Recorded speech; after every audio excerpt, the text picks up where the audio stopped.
For my ethnographic study, I've chosen yoga.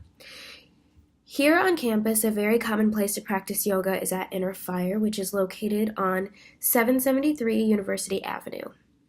The interviews only reinforced my question I'd chosen to explore, which is, if yoga wasn't commercialized and done by models and celebrities, would the practice be as popular? The practice has been around for 5,000 years, and I argue that the practice has only become popularized lately because of its presence in the media. This commodification has also led many people to think of yoga as an exercise and not a spiritual, religious, or meditative practice as it has been for many years in the past. Yoga and what we know today isn't the ancient practice, but one of the many reinventions that have occurred throughout the years. Due to yoga's long history, there are many ways of interpreting and explaining it, but for sake of clarity, I will explain by centuries. In ancient times, the earliest known script for yoga was in the Vedas, and in this period, Vedic priests were written about, and sacrifices they would conduct were done in positions that were kind of precursors to yoga poses. The most renowned of the yogic scriptures is the Bhagavad Gita. And flash forward to the 1890s, yoga became more popular to Westerners due to the fact that an individual named Swami Vivekananda, a Hindu monk, toured Europe and the US with the purpose of spreading Hindu knowledge.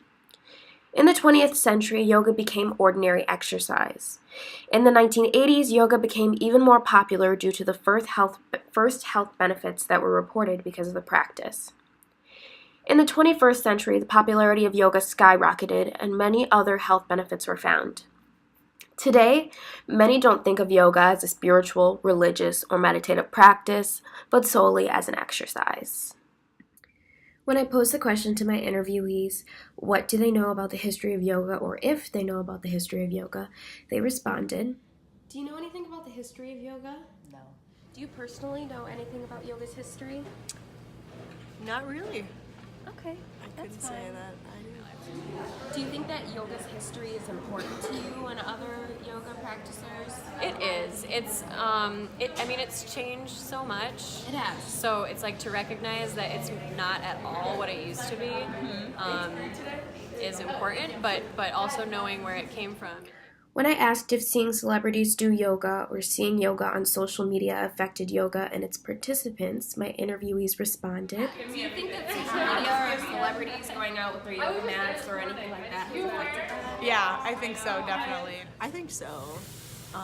Because when you see people who are like enjoying it or having a great time with it and they look really fit, you kind of want to have that same body type or kind of like have that same experience.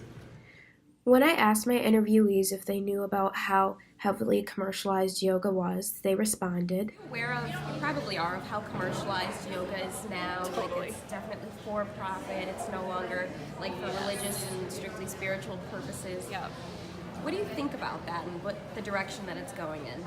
I think it makes sense to me just knowing like how the world is now that's how it is. That the brands are really more just using it as a way to sell their brand. Is like, if you wear this, well then you'll feel more comfortable.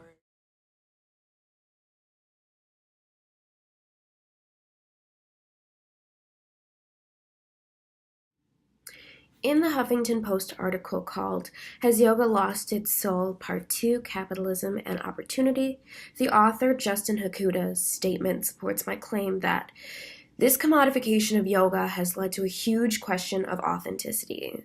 This idea that yoga has diverged so far from its roots that what we see today is barely recognizable.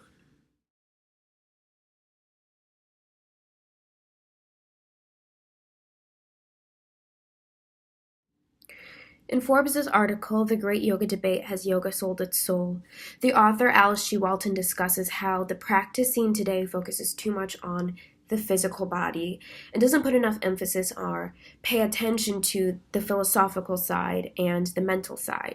And it is important to note that in ancient India, one of the main purposes of yoga was to move one's mind into a higher consciousness. By participating in yoga, I learned that yoga is a whole body experience, and it's not just doing the moves and going through the motions. your head has to be in it in order for you to get the most out of your experience. And I think that I definitely wouldn't be able to learn this without participating in the actual bodily experience. By reading a book, you wouldn't be able to see that. By seeing a video, an article, you wouldn't be able to feel like you had to really be present and feel the sweat dripping down your face while you're trying to get into maybe a deeper lunge, but also trying to keep your head clear and focus on being present and not focusing too much on how much you're straining your body.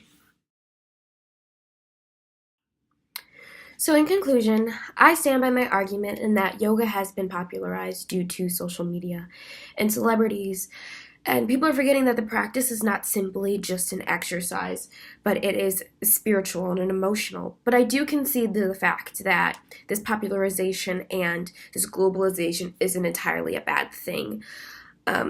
But I do think that people do need to step back and realize that yoga isn't just an exercise. It is a mind-body experience, and your mind needs to be there as well as your body doing those movements. And through my research, I found that many have separated yoga from its history and its true purpose, which was to cultivate inner peace and harmony and move one's mind into this higher state of consciousness. And through this commercialization and commodification, there is a widening gap in between the purpose of yoga and how people use it today. And so similar to how hip-hop was highly commodified and globalized, the same thing can be seen with yoga. And along with this global trend, the roots of yoga have been lost. But I think what we have seen in my interviews is that many are aware of this fact and know that it's important that we bring back the true purpose of yoga.